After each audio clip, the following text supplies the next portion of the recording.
Bab 1911. Ike hanya bisa menjawab, Nicole, kamu seharusnya tidak datang hari ini. Jika Nicole tidak datang, dia tidak perlu mati. Nicole mengerti maksud tersirat dari ucapannya. Pada akhirnya, mereka bahkan bukan teman. Nicole mencibir, bisakah kau setidaknya membiarkanku mati dengan pengertian yang jelas? Siapa kau? Nicole harus mencari tahu identitas Ike, dan orang di belakangnya. Maaf, tidak bisa, jawab Ike dengan tatapan dingin dan tajam. Dia bukan orang bodoh yang banyak bicara. Dia tidak akan mengungkap apapun bahkan jika pihak lain sudah mati. Nicole menyeringai. Ike benar-benar kedap udara. Pada saat ini, dia melihat drone-drone itu diam-diam mendekat. Dia tidak bisa menahan senyum sinis. Kalau begitu, jangan salahkan aku nanti. Dengan mengatakan itu, Nicole melangkah maju, mengeluarkan pistol dari suatu tempat, dan mengarahkannya ke pelipis Ike. Pemimpin itu terkejut. Lepaskan dia. Profesor itu orang penting. Pemimpin akan mendapat masalah jika profesornya meninggal di sini. Nicole terkekeh dingin. Jika kau tidak bicara di sini, kau harus menanggung akibatnya. Dia perlahan membawa Ike kembali ke mobil selangkah demi selangkah. Masuk ke mobil. Ike menggertakkan giginya. Ia tidak punya pilihan selain menuruti perintahnya dan masuk ke dalam mobil, masih mendengus. Nicole, mobilmu rusak. Kau tidak bisa kabur. Nicole menjawab, coba lihat. Dia menatap Jared. Jared segera membuka kursi penumpang dan masuk ke dalam mobil. Apa menurutmu bersembunyi di sana akan ada gunanya? Pemimpin itu marah. Aku bisa meledakkan kalian semua dengan satu tembakan. Pemimpin itu terpojok, mengira Nicole dan Jared memperlakukannya seperti orang bodoh. Dia tidak tahu mengapa mereka bersembunyi di dalam mobil. Tiba-tiba, terdengar suara tembakan di belakang mereka. Bos, ada pesawat tanpa awak. Seorang bawahan berteriak saat melihatnya. Ada sebuah pesawat tanpa awak dengan senapan mesin yang datang tepat ke arah mereka, menembaki mereka saat mendekat. Berlindunglah, teriak pemimpin itu. Segera setelah memberitahu semua orang untuk berlindung, dia juga melompat ke dalam mobil. Namun, jumlah drone terus bertambah di luar, mengepung mobil mereka. Pelari yang lambat semuanya tertembak mati. Bahkan mereka yang masuk ke dalam mobil lapis baja mengalami berbagai tingkat cedera. Ike tercengang. Ia tidak tahu dari mana datangnya pesawat tanpa awak bersenjata mesin itu, yang tiba-tiba mengepung mereka. Pantas saja Nicole membawanya ke mobil. Ia masih memikirkan mengapa Nicole membawanya bersembunyi. Tanpa diduga, Nicole tahu bahwa bala bantuannya ada di sana untuk membantunya. Ike menyadari bahwa dia telah menipunya. Jika dia ditangkap oleh orang-orangnya, konsekuensinya jauh lebih dari sekadar penderitaan. Dengan mengingat hal itu, dia ingin menggigit lidahnya dan mati. Namun, Nicole tampaknya menyadari hal itu dan memukul bagian belakang lehernya dengan ujung tangannya. Mata Ike membelalak dan ia pun pingsan. Jared menghela napas lega setelah melihat gerakan cepat Nicole. Ia merasa lega saat melihat keluar jendela, melihat para teroris diserang. Zain datang tepat waktu. Nicole tersenyum. Duh, Zain tidak pernah mengecewakanku. Saat keduanya berbicara, armada hitam di kejauhan menghentikan tembakan. Semua teroris diseret keluar dari mobil dan dipaksa berlutut di tanah. Bab 1912. Lengan pemimpin itu terluka akibat tembakan sebelumnya. Dia menahan rasa sakitnya setelah tertangkap dan berkata dengan nada menantang, apakah kamu tahu siapa aku? Beraninya kamu menyentuhku. Aku tidak akan membiarkanmu hidup sehari pun. Zain dengan tenang keluar dari mobilnya, mengenakan jaket hitam dan berwibawa. Jadi, siapa kamu? Aku benar-benar ingin tahu, mengingat kamu berani menyentuh salah satu milikku. Mata pemimpin itu membelalak karena menyadari sesuatu. Tidak mungkin. Kenapa kau di sini? Zain menyeringai. Sepertinya orang-orangmu belum mengirimimu pesan. Ekspresi pemimpin itu berubah. Kau menangkap orang-orangku. Zain menjawab dengan ramah, bagaimana menurutmu? Jika mereka tidak menangkap tikus itu sebelum berangkat, rencana mereka untuk mendukung Nicole akan terbongkar. Nicole kini telah keluar dari mobil, bibirnya sedikit melengkung saat mendengar Zain telah menangkap tikus itu. Dia tahu Zain pasti sedang sibuk menangkap mereka. Untungnya, mereka berhasil tepat waktu. Zain melihat Nicole tidak terluka dan berkata, "Kau melakukan pekerjaan yang hebat." Nicole menggelengkan kepalanya. "Untungnya, kalian datang tepat waktu. Aku serahkan dia padamu."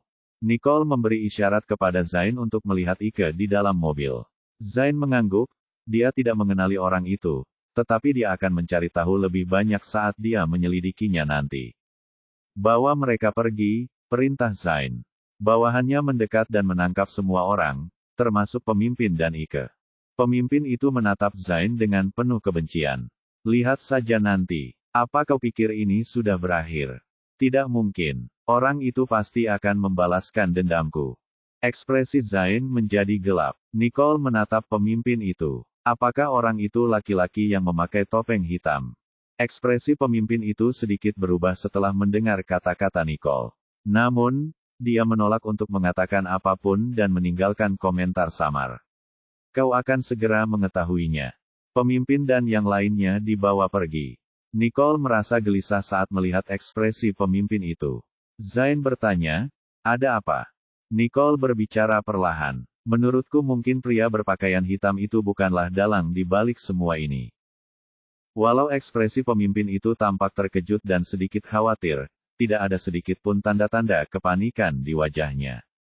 "Zain, sebaiknya kau cari tahu siapa pria bertopeng yang menyerangku di pelabuhan. Dia mungkin punya hubungan dengan dalang di balik semua ini." "Baiklah, aku akan melakukannya." Zain mengangguk. "Aku akan mencari tahu. Tapi kalau dalangnya orang lain, itu bisa merepotkan kita. Itu hanya berarti bahwa orang di balik keduanya adalah eksistensi yang lebih kuat dan lebih berkuasa. Agar bisa memiliki dua kekuatan besar yang bekerja untuknya. Orang ini pasti lebih kuat dari mereka. Yang terburuk adalah kita tidak punya petunjuk," kata Zain. Nicole menatap Zain. "Yah, bukan berarti kita tidak punya apa-apa sekarang." Matanya menatap Ike, yang sedang dibawa pergi. "Orang yang kubunuh muncul di sampingku sejak lama. Aku hanya tidak menyadari bahwa dia salah satu dari mereka. Mungkin dalangnya adalah musuh yang pernah kita temui sebelumnya." Mendengar ini, raut wajah Zain berubah serius. "Aku akan membuatnya mengaku." Nicole menggelengkan kepalanya. "Dia tidak akan melakukannya, tetapi kamu bisa mencoba. Apapun yang terjadi, selamatkan nyawanya. Bagaimanapun, mereka adalah teman. Ini adalah tindakan belas kasih terakhirnya kepadanya." Zain tahu bahwa Nicole tidak asing dengan pria ini. Dia tetap diam dan hanya setuju dengan ucapan, "Oke, yang tenang." Nicole merasa lelah setelah akhirnya melepaskan diri. Tepat saat itu, Jared datang dan memeluknya. "Bagaimana perasaanmu? Apakah kamu baik-baik saja?" Nicole mengangguk. "Ya, aku baik-baik saja. Ayo kembali. Robot-robot itu telah diselamatkan dan akan kembali ke landing box sendiri. Zain juga akan membantu mereka. Masalah ini akhirnya berakhir." "Baiklah." Jared mengangguk dan berkata kepada Zain, "Aku serahkan ini padamu. Kita akan istirahat dulu, lalu kembali ke hotel." Bab 1913. "Silakan. Terima kasih atas kerja kerasmu," kata Zain. Ia melihat Nicole tampak tidak baik-baik saja, jadi ia membiarkan mereka pergi. Saat Jared membantu Nicole untuk berbalik, dia tiba-tiba teringat sesuatu.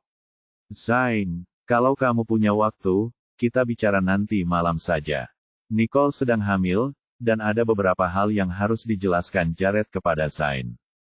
Zain melihat ekspresi serius Jared dan merasa bahwa Jared ingin membicarakan hal-hal yang tidak ingin didengarnya. Namun, ia tetap mengangguk pada permintaannya. "Tentu, aku akan mengajakmu keluar setelah aku selesai." "Baiklah." Jared mengangguk. Ia lalu membawa Nicole ke mobil yang dikendarai Janus. Setelah masuk ke dalam mobil, Nicole bertanya pada Jared, "Apa yang akan kamu bicarakan dengan Zain?" Jared mengangkat sebelah alisnya. "Bagaimana menurutmu?" Nicole mendesah. "Apakah ini tentang pensiun?"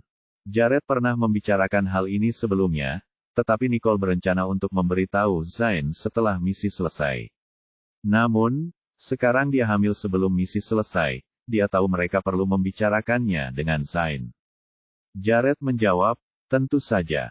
Apakah menurutmu kamu dan anakmu bisa menunggu?"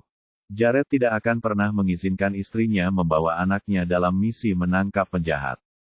Tapi misinya belum selesai. Nicole mendesah. Jared menjawab, sudah setengah jalan.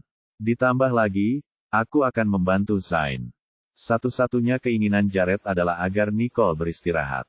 Ia tidak akan mengabaikan Zain begitu saja. Melihat ketulusan Jared, Nicole hanya bisa berkompromi. Baiklah, kita bicarakan nanti saat kita bertemu dengan Zain. Nicole yakin Zain pasti punya pertimbangannya sendiri, jadi mereka bisa membicarakannya malam ini. Ya, Jared mengangguk setuju. Yang ada di pikirannya sekarang adalah membawa Nicole kembali ke hotel dan membiarkannya beristirahat dengan baik. Tak lama kemudian, mereka sampai di hotel. Jared keluar dari mobil terlebih dahulu dan menghampiri Nicole. Saat Nicole hendak keluar dari mobil, Jared membungkuk dan menggendongnya. Pelukan yang tiba-tiba ini membuat Nicole dalam posisi yang canggung. Banyak tamu di lobi yang menatapnya. Nicole berkata dengan malu, lepaskan aku. Ini terlalu memalukan. Jared berkata, aku sama sekali tidak merasa malu. Jared terus menggendong Nicole dalam pelukannya hingga mereka masuk ke dalam lift. Baru saat itulah rona merah di wajah Nicole mereda. Jared tertawa melihat pemandangan itu. Kau harus terbiasa dengan hal itu. Jared berpikir untuk menggendongnya setiap kali mereka pergi keluar. Aku tidak akan membiarkan kebiasaan aneh ini. Aku hamil, bukan cacat. Nicole memutar matanya, berpikir Jared terlalu dramatis. Jika kau berani melakukan petualangan yang penuh risiko di masa depan, bersiaplah untuk digendong olehku. Kalau tidak, aku tidak akan membiarkanmu mengambil risiko itu lagi. Nicole tercengang. Kenapa kau? Kau bajingan. Jared menggoda. Memangnya kenapa kalau aku bajingan? Apa kau akan menggigitku? Nicole mengabaikannya sampai Jared membawanya kembali ke kamar hotel, membaringkannya dengan lembut di tempat tidur. Ia kemudian menuangkan segelas air untuknya. Kau pasti lelah. Minumlah air. Nicole merasa sedikit lebih baik dan beristirahat sejenak sambil minum air. Sementara itu, Janus menelepon Jared untuk melaporkan situasi tersebut. Orang-orang Lawrence sudah pergi. Zain mencari di seluruh markas, mengambil semua informasi, dan mencari petunjuk. Bab 1914. Baiklah, tidak seorang pun dari pangkalan boleh tinggal. Jangan biarkan informasinya bocor.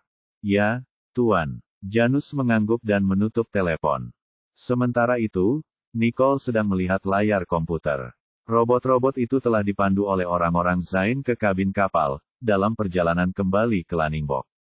Nicole akhirnya merasa tenang dan meninggalkan pesan untuk Cal. Masalah ini telah berakhir. Merasa lelah, Nicole menguap. Jared mengambil bantal untuknya dan tersenyum. Apakah kamu mengantuk? Kamu akan mulai merasa mengantuk pada tahap awal kehamilan, jadi kamu perlu lebih banyak istirahat. Nicole mendesah. Tidak perlu bagimu untuk mengatakannya. Aku akan tidur saja. Dia memutar matanya dan tertidur. Jared memperhatikan Nicole berbaring dan tidak bisa menahan diri untuk tidak berbaring di sampingnya, memeluknya dengan lembut. Dengan Nicole di pelukannya, Jared akhirnya merasa rileks. Aku sangat takut saat kau muncul di pintu masuk pangkalan. Aku benar-benar takut sesuatu akan terjadi padamu. Jared yang dulu tidak takut pada apapun. Namun, setelah Nicole muncul dalam hidupnya, ia kini memiliki titik lemah. Nicole menyadari Jared tampaknya menanggung sesuatu selama ini, tetapi ia baru menyadari bahwa Jared khawatir dan takut saat itu. Nicole menepuk tangannya. Aku juga. Bagaimana mungkin aku mengabaikanmu saat kau dalam bahaya di dalam? Nicole khawatir dengan bayinya, tetapi dia tidak dapat menahan diri untuk tidak datang dan membantu.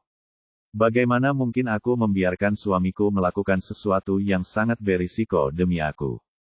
Jared hanya ingin membantu Nicole dalam situasi ini. Nicole tidak bisa begitu saja melepaskannya. Jared sekarang tahu pikiran Nicole dan langsung memeluknya erat. Aku janji, aku tidak akan terlibat dalam situasi yang berisiko seperti ini. Situasi di masa depan lagi.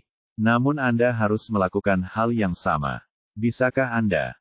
Sebelumnya, dia tidak keberatan jika dia terluka. Namun hari ini, dia mati-matian melarikan diri dari tempat itu demi wanita itu. Dia tahu bahwa dia harus melindungi dirinya sendiri untuk melindungi wanita itu. Nicole bisa merasakan hati Jared, jadi dia berjanji padanya, baiklah. Aku juga berjanji padamu. Kita berdua tidak boleh mengambil risiko lagi. Meskipun dia masih khawatir tentang pensiun, demi Jared, jika Zain setuju, dia akan berhenti. Sejujurnya, demi Jared dan bayinya, dia akan berhenti menempatkan dirinya dalam risiko. Janji kelingking, bisik Jared kekanak-kanakan di matanya. Nicole mengangguk dengan ramah. Jared berhenti bicara, dan memeluk Nicole erat-erat, bersantai dan tertidur. Nicole juga pergi ke alam mimpi, dikelilingi oleh pelukan hangat Jared dan tertidur. Ketika Nicole terbangun, langit sudah gelap. Nicole melirik ke sampingnya dan mendapati Jared sudah pergi.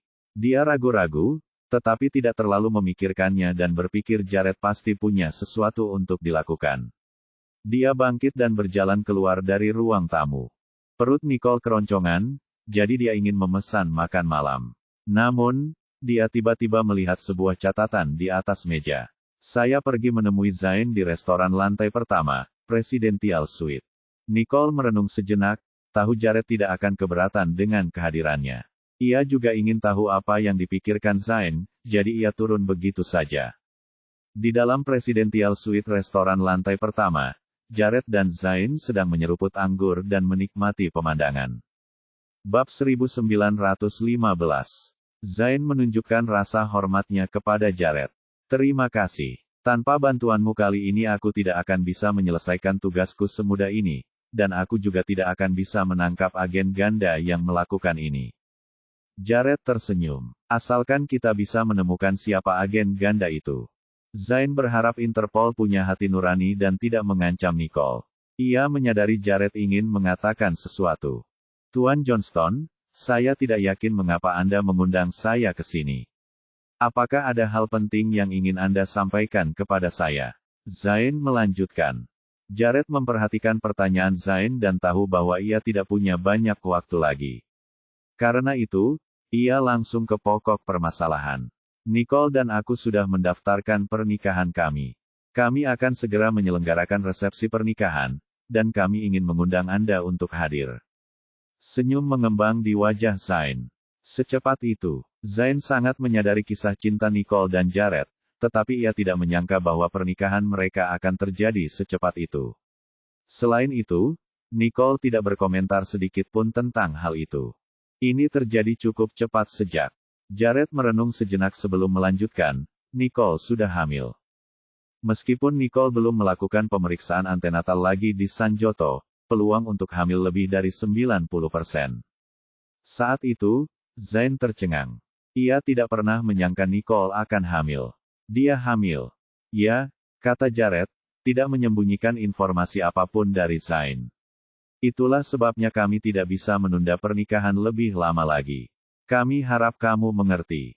Zain terdiam, menyadari ada yang salah dengan suara Jared. Ia angkat bicara dan berkata, jika aku tahu dia hamil, maka aku tidak akan melibatkannya dalam tugas berbahaya seperti itu. Zain menyalahkan dirinya sendiri. Ia menyesali pilihannya karena selama ini ia memperlakukan Nicole seperti putrinya sendiri. Ia telah membesarkan Nicole sejak ia masih kecil, ia tahu betapa besar kontribusi Nicole terhadap organisasi dan berbagai risiko yang pernah ia alami sebelumnya. Namun, ketika Zain memikirkan Nicole yang sedang hamil, hatinya terasa sakit. Mengapa kau tidak membujuknya untuk tidak melakukannya? Jared melihat bahwa Zain benar-benar peduli pada Nicole. Ia menarik napas dalam-dalam dan berkata, ia mengatakan kepadaku bahwa ia berencana untuk memberitahumu tentang pengunduran dirinya dari organisasi setelah misi selesai. Mundur. Zain sudah menebak kira-kira apa yang ingin ditanyakan Jared kepadanya, tetapi saat mendengar kata-kata itu keluar dari mulut Jared, Zain merasa bingung untuk pertama kalinya. Ya, dia bukan bayi lagi. Dia bukan gadis yang dulu. Bagaimana mungkin dia bisa selamanya berada di sisiku dan menjalani kehidupan seperti ini? Itu pernah terjadi sebelumnya. Ketika Lloyd mengetahui latar belakang dan identitas ini, ia segera meninggalkan organisasi. Namun bagi Nicole, ia telah pulang ke keluarganya, tidak peduli dengan kekayaan atau harta benda apapun, tetapi tidak menarik diri dari organisasi selama ini.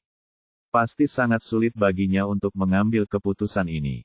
Jared memperhatikan ekspresi di wajah Zain. Kurasa dia sudah siap menghadapi momen ini, tebak Jared. Karena kamu sudah tahu, aku akan mengatakannya langsung. Kapan kamu berencana untuk menyuruh Nicole mundur? Zain terdiam sejenak ketika Jared menanyainya. Meskipun ada banyak orang yang bekerja di organisasi itu, hanya Nicole yang dapat menyelesaikan tugasnya dengan sangat baik. Zain tersenyum kecut. Nicole tak tergantikan. Jared langsung tahu betapa Zain menghargai Nicole. Ia tak dapat menahan diri untuk mendesah. Aku akan terus membantumu, tetapi untuk Nicole, aku tidak bisa membiarkannya terus mengambil risiko seperti ini. Mengapa dia tidak bisa mengerti hal ini? Saya tahu, dia telah melakukan banyak hal untuk organisasi itu. Zain mengalihkan pandangannya, tampak sedikit bingung. Itulah mengapa aku merasa semakin enggan untuk melepaskannya karena kami membutuhkannya. Tetapi aku tidak ingin dia terus mengorbankan dirinya untuk organisasi itu lagi. Zain mendesah dalam-dalam, seolah-olah dia telah membuat keputusan. Jika dia ingin kembali, aku akan menyambutnya dengan tangan terbuka, tapi tentu saja, aku akan mengirimkan restuku padanya. Nicole sudah bersamaku begitu lama. Sudah saatnya aku memberinya kebebasan kembali. Zain, sebuah suara lembut tiba-tiba memanggil dari belakang. Bab 1916. Zain berbalik secara naluriah. Ia tidak menyangka Nicole sudah ada di sana, berdiri di dekat pintu. Nicole tengah memikirkan bagaimana cara menyampaikan kabar tersebut kepada Zain ketika dia sedang berjalan, namun dia lega karena mendengar kata-kata tersebut dari Zain begitu dia membuka paksa pintu. Zain menatap Nicole seperti seorang ayah yang menatap putrinya. Nicole, apa yang kamu lakukan di sini? Jared menatap Nicole seolah-olah dia sudah menunggunya. Aku tahu dia akan datang sendiri. Jared menghampiri Nicole, dan mendukungnya sebelum menoleh ke Zain dan berkata, kalau begitu aku akan mengantarmu atas nama Nicole. Nicole menatap Jared. Dia baru saja mendapat persetujuan Zain dan bahkan tidak bisa mengendalikan diri. Nicole menyadari rasa malu Zain. Dia tidak bisa berbicara. Maafkan aku, Zain, Nicole tiba-tiba mengoceh, mendapati dirinya sendiri yang meminta maaf. Zain segera menggelengkan kepalanya. Tidak, jangan begitu. Maaf aku tidak membiarkanmu pergi lebih cepat. Zain sudah lama memikirkan masalah ini ketika Nicole kembali ke keluarganya. Dia awalnya enggan melakukannya, tetapi sekarang dengan Nicole yang sedang hamil, itu tidak dapat dihindari. Zain tidak bisa membiarkan Nicole mengambil risiko lebih jauh. Seharusnya kau memberitahuku lebih awal, kata Zain sambil melirik perut Nicole. Nicole langsung malu dan menoleh ke arah Jared. Apakah kamu sudah menyampaikan berita itu kepadanya? Jared tersenyum. Momen-momen bahagia seharusnya dibagikan. Lagi pula, dia bisa dianggap sebagai kakek baptis anak itu. Begitu kata-kata itu diucapkan, ekspresi Zain melembut. Ya, aku bisa menjadi kakek baptis anak itu. Melalui mata semua orang, mereka tahu bahwa Nicole dan Zain memiliki lebih dari sekadar hubungan bawahan atasan. Zain memperlakukan Nicole seperti putrinya sendiri. Tetapi bukankah mengatakan bahwa anaknya seperti cucu baptisku sendiri agak keterlaluan? Nicole menatap Jared. Orang ini pintar. Zain sudah sedih karena aku pergi, tetapi dengan mengubah keadaan agar Zain menjadi kakek baptis, suasana hatinya menjadi lebih baik. Nicole melirik Zain yang suasana hatinya sedang membaik. Ia tersenyum lembut. Tentu saja, kau punya hak untuk itu. Zain segera memanggil Nicole dan berkata, duduklah. Kita akan makan malam bersama. Aku yang traktir. Tak seorang pun bisa membujukku untuk tidak melakukannya. Jared tersenyum saat Zain menawarkan untuk mentraktir mereka makan malam. Tentu. Nicole duduk dengan bantuan Jared, bergabung dengan Zain. Zain menikmati makan malam bersama pasangan itu dan terus memberikan restunya kepada mereka. Tidak lama kemudian acara makan malam selesai. Zain harus kembali ke markas dan mengucapkan selamat tinggal kepada Nicole. Saat sampai di pintu, Zain berkata, mulai sekarang, pengunduran dirimu dari organisasi ini efektif. Misi mendatang adalah hal terakhir yang perlu kamu khawatirkan sekarang. Mata Nicole menjadi suram. Oh, begitu. Nicole enggan melepaskan sisi dirinya itu, tetapi demi anaknya, ia harus melepaskannya untuk sementara. Tetapi jika ada yang kau butuhkan, Jared dan aku akan membantumu. Nicole menatap Zain. Kepastian yang tiba-tiba itu membuatnya merasa lebih tenang. Aku tahu. Zain tersenyum. Ia senang Nicole telah mengusulkan hal ini kepadanya. Ia masuk ke mobil organisasi itu dan pergi. Nicole memperhatikan saat Zain pergi. Aku tidak pernah menyangka akan meninggalkan organisasi dengan cara seperti ini.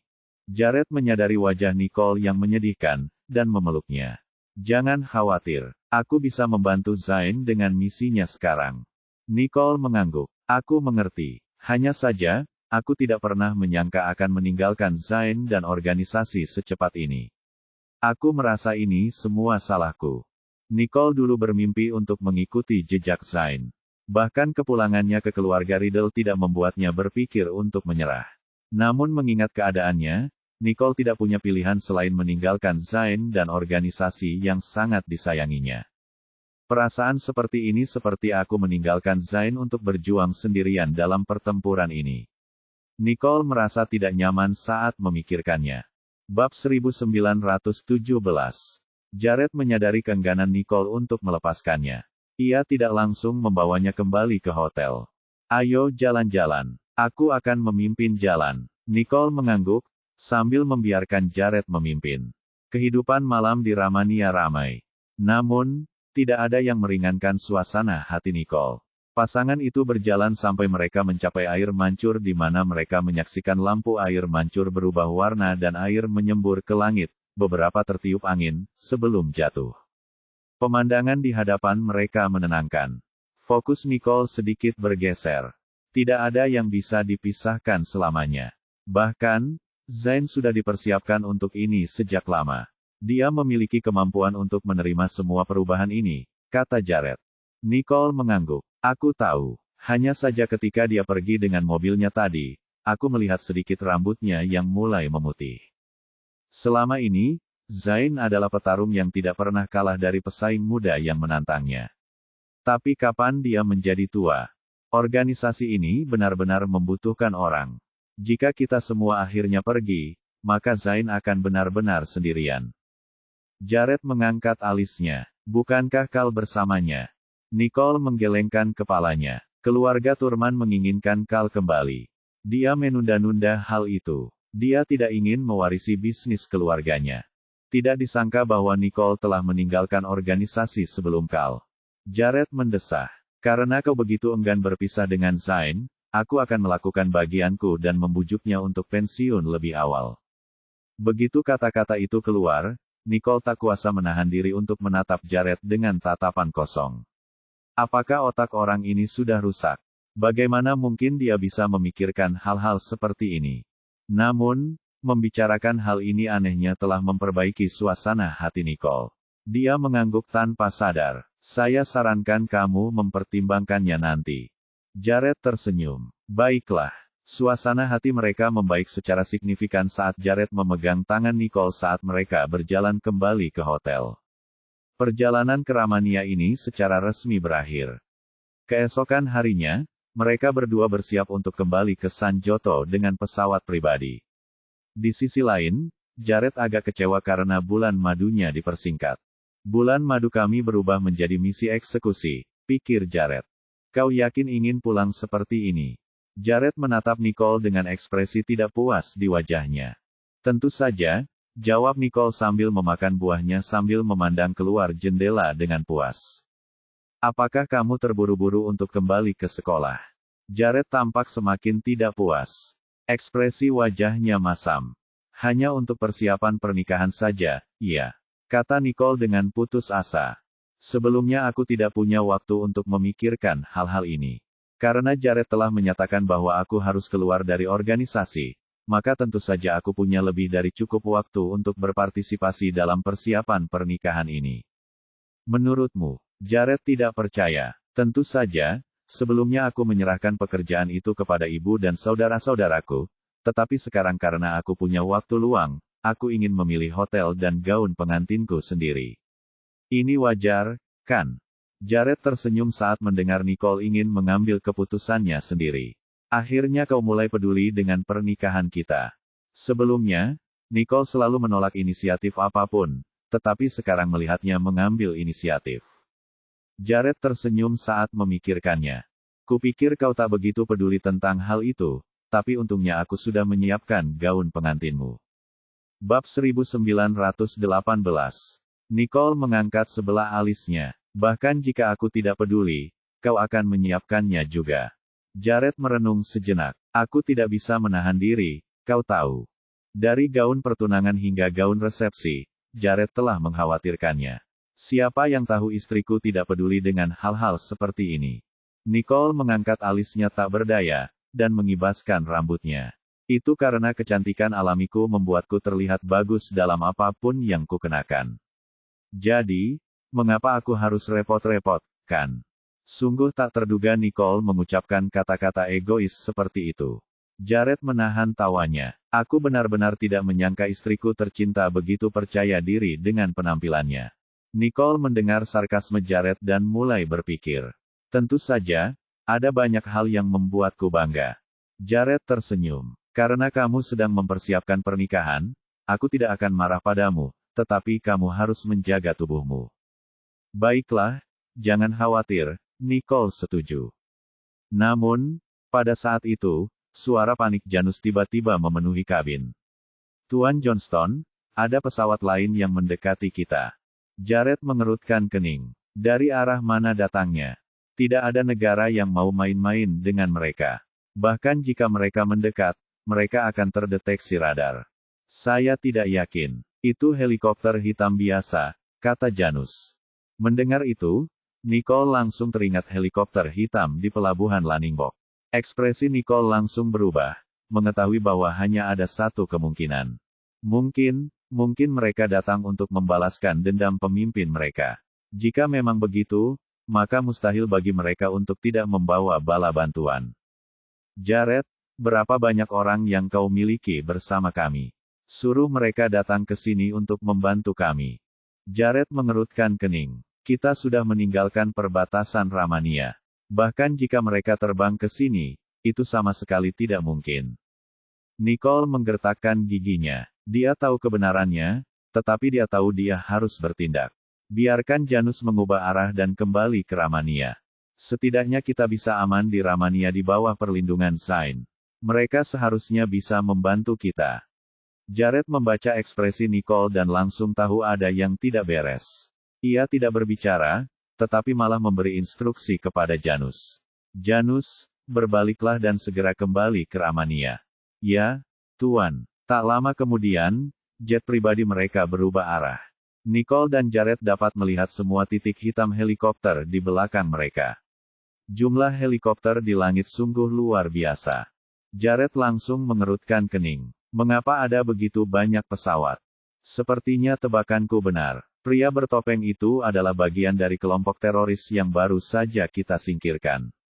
Tapi sekali lagi, keberadaan kami dirahasiakan. Tidak mungkin mereka tahu bahwa kami akan terbang kembali ke San Joto hari ini, pikir Nicole. Apakah mereka di sini untuk membalas dendam?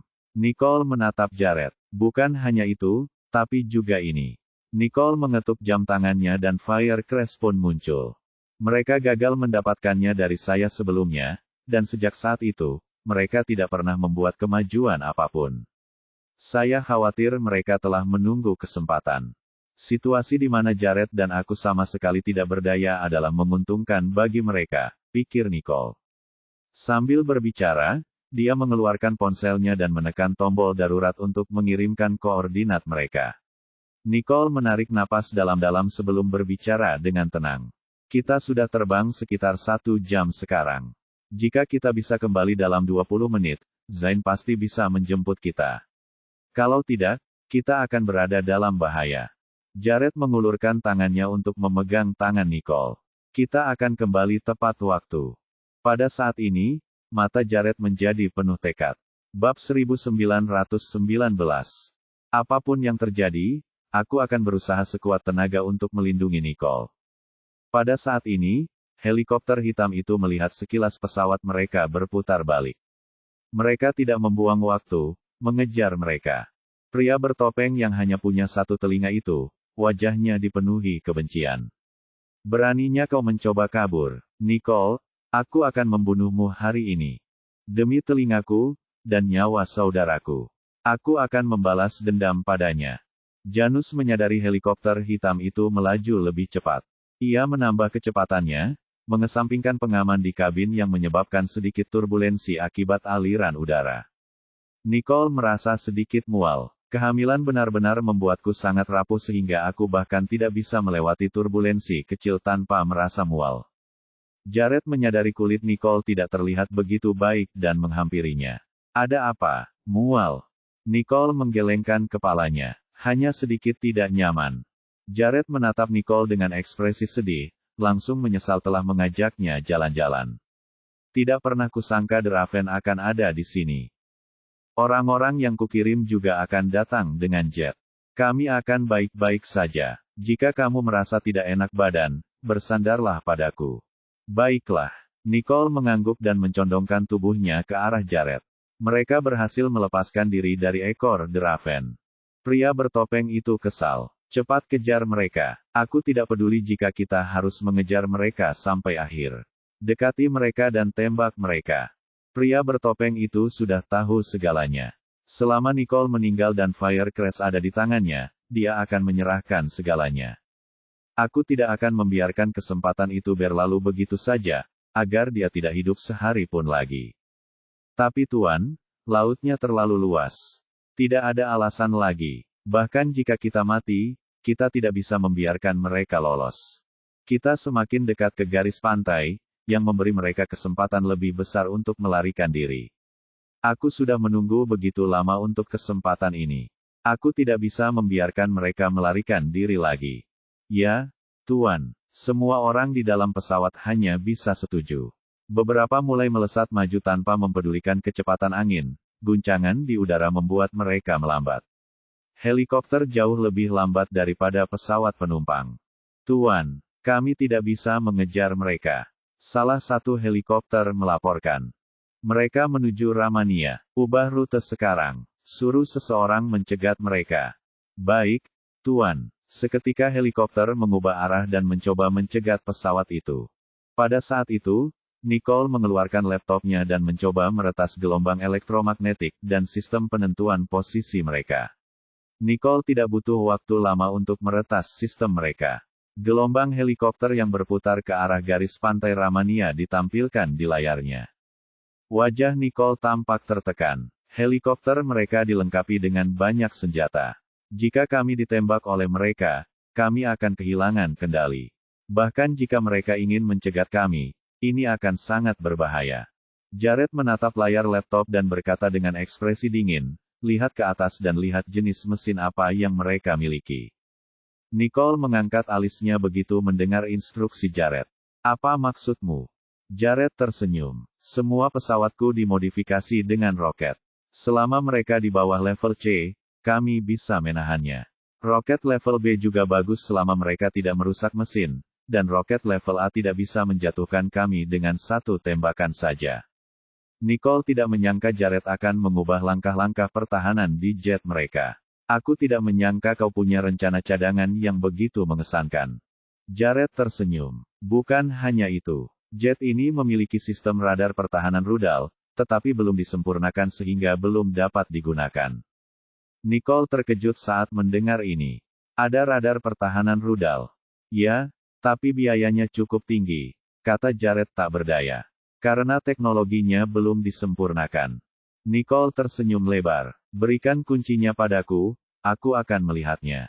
Mata Jared berbinar, tentu saja. Kenapa aku tidak memikirkannya? Nicole mungkin bisa menyempurnakan sistem ini. Bab 1920. Baiklah. Jared mengerucutkan bibirnya, sebelum menyerahkan kunci itu kepada Nicole. Nicole segera memasuki sistem pesawat. Wajah Nicole berseri-seri saat memasuki sistem radar pertahanan rudal. Sistem ini hebat. Semua versi terbaru. Ya, lokasi rudalnya cukup akurat. Tetapi untuk saat ini, jet ini belum lolos legalisasi pemasangan senjata. Jadi, masih belum bisa digunakan karena belum disempurnakan untuk tahap selanjutnya. Nicole mengangkat alisnya dan tersenyum. Aku yakin kamu tidak tahu bahwa meskipun kamu tidak dapat memasang senjata secara legal, benda-benda seperti radar memiliki berbagai kegunaan. Jared merenung sejenak. Apa gunanya? Ia bersemangat, mencoba mendengarkan dengan saksama apa yang hendak dikatakan Nicole kepadanya. Roket-roket di Draven semuanya diselundupkan dari militer. Dengan kata lain, meskipun roket mereka tidak memiliki sistem radar, roket-roket itu dilengkapi dengan fungsi radar. Apa maksudmu? Jared tampaknya mengerti apa yang dikatakan Nicole. Maksud saya adalah, mereka memiliki peluru artileri rudal, tetapi bagi kami memiliki sistem untuk mengendalikannya. Jika kami dapat memecahkan sistem radar di dalam roket mereka. Jared langsung mengerti, wajahnya berubah gembira. Kalau begitu roket mereka adalah milik kita. Ya, Nicole mencibir, dia merasa seolah surga membantunya. Saya akan mencobanya sekarang untuk melihat apakah saya bisa meretas sistem mereka. Nicole menggunakan pelacak pesawat. Selama mereka tidak meluncurkan roket-roket ini, saya masih punya waktu untuk mengubah arahnya. Nicole mempercepat langkahnya saat memikirkan hal ini. Jared menatap Nicole. Rasa percaya diri memenuhi wajahnya sebelum dia mengintip keluar jendela dengan ekspresi serius. Tidak kurang dari 10 menit kemudian, suara Janus terdengar melalui interkom. Tuan Johnston, ada pesawat musuh di depan kita. Kita akan kalah jumlah. Ekspresi wajah Jared mengeras. Langsung saja ke mereka. Jared bertekad untuk mencoba dan bertaruh pada tingkat kekuatan tembakan roket lawan. Ya, Tuan. Janus mengangguk. Jared memeluk Nicole. Ini mungkin akan sedikit bergelombang. Bersiaplah. Baiklah. Nicole menganggukkan kepalanya. Sambil dilindungi oleh Jared, dia terus membobol sistem itu dengan mudah. Pihak lain memperhatikan bahwa jet Jared tidak melambat. Orang ini pasti gila. Tuan, kami berhasil mencegat mereka, tapi pesawat mereka tampaknya tidak melambat. Seorang melaporkan kepada pria bertopeng itu. Pria bertopeng itu memutar matanya. Apa yang kau tunggu? Tembak mereka. Terakhir kali ini terjadi, dia membunuh banyak anak buahku, tetapi kali ini, aku akan membunuh semua anak buahnya. Aku tidak bisa kehilangan saudara-saudaraku lagi. Kalau tidak, aku tidak akan punya apa-apa lagi, pikir pria bertopeng itu dalam hati. Baik, Tuan. Semua orang mulai menyiapkan peluncur roket mereka. Tak lama kemudian 3 hingga 4 roket ditembakkan ke jet Jared. Tuan Johnston, mereka telah menembakkan roket. Jared segera memeluk Nicole. 2 ledakan keras. Sepertinya kita dihantam oleh 2 roket. Jet Jared bergetar hebat 2 kali, sebelum asap dan debu menghilang. Tidak terjadi apa-apa pada mereka. Jared tersenyum. Sepertinya roket mereka tidak lebih dari sekadar peluru. Nicole juga menghela napas lega. Jangan berpuas diri. Aku belum berhasil menembus sistem mereka. Menurutmu, berapa lama jet kita bisa bertahan dari serangan itu? Jared tahu tetapi dia hanya bisa berkata dengan sungguh-sungguh, saya hanya bisa mencoba menunda waktu. Bertahanlah sebentar. Aku akan mencobanya saat mereka meluncurkannya nanti, kata Nicole.